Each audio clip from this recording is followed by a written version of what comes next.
am talking with Lara Kaltman and Josh Dolan. We are talking today about gardening, growing vegetables. April is gardening month, National Garden Month, and we've got a lovely display of vegetables here. Lara, I want to talk to you a little bit first. You're a registered dietitian, but the question is, why should someone grow a garden? Yes, great question. So growing vegetables is a great way, an easy and delicious way to add more vegetables to your meals.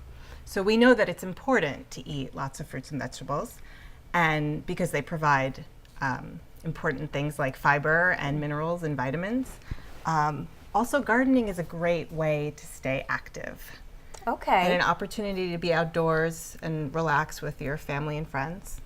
Okay, and now, Josh, a question for you.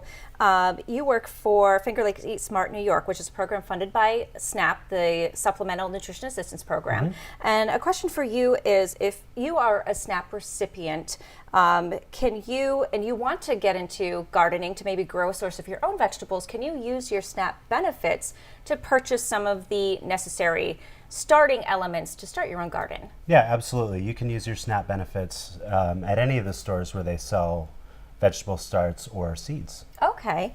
And now for someone like me, I know nothing about gardening at all. I don't have one. My in-laws grow a little bit of vegetables in their backyard, but for someone who's really a novice, what are some good, easy things to plant that are very just to get your feet wet into gardening? Well, I like to tell people to grow what they like to eat. Okay. So tomatoes and basil are really easy. Lettuce, carrots, especially if you have kids, you want to have carrots around. My kid loves carrots, and if she can pick them fresh, that's all the better. And I think that's a really good lesson too, to get your kids involved, and they get to see everything being planted and growing, and then once they get to see really the fruits of their labor, how it all comes together. It's a really good lesson for them as well. And now, say I live in an apartment. I don't have a yard. I don't have a lot of, say, real estate to be planting. What are some of the options for me if I still want to grow some vegetables, get into, that sort of, whether it's a hobby or to feed my family, what options are out there for me?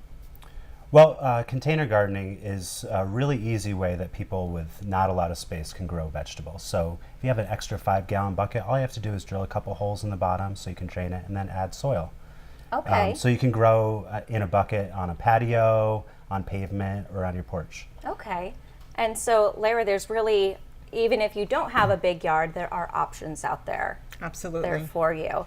And kids are absolutely more likely to eat what they're growing.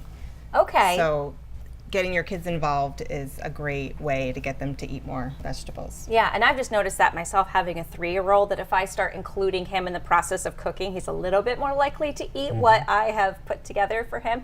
Not always, but yeah, it seems like getting them involved, especially kids love to play in the dirt. They love to get outside and get their hands dirty and get involved. So this is a really great way to include them as well. And yeah, also, and there's so many valuable life skills that kids can learn in the garden. Okay. Well, unfortunately, we are out of time, but we have, we're going to be putting this segment online for our viewers at home with additional resources. So Josh and Lara, I want to thank you so much for coming on this segment, and I want to thank you for joining us for our Midday Makeover segment.